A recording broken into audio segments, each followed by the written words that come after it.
কিন্তু খুবই রিস্কের মধ্যে, কারণ আশপাশে পুকুরও আছে, গাড়ি কিন্তু পুকুরে পড়ে যেতে পারে।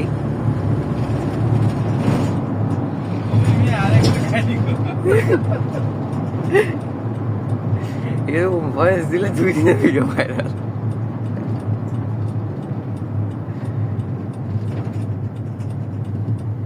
এইবার আমাদের গাড়িটি আবার নিজের গন্তব্যস্থানে যাইতেছে। দেখা যাক কি হয়, কারণ কি আমাদের আবার একটি বিশিষ্ট ড্রাইভার, তো ভয়ও আছে, তার পাশেই ধান ক্ষেত।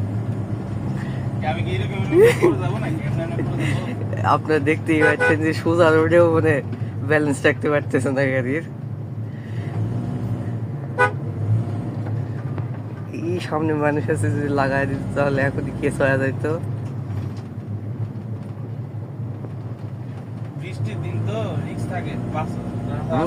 গাড়ি ইয়া হয়ে যাচ্ছে, নর্মাল ইয়াতেই গেলে অনেক সময় পিছলে দাঁড়িয়ে হয়ে যায়।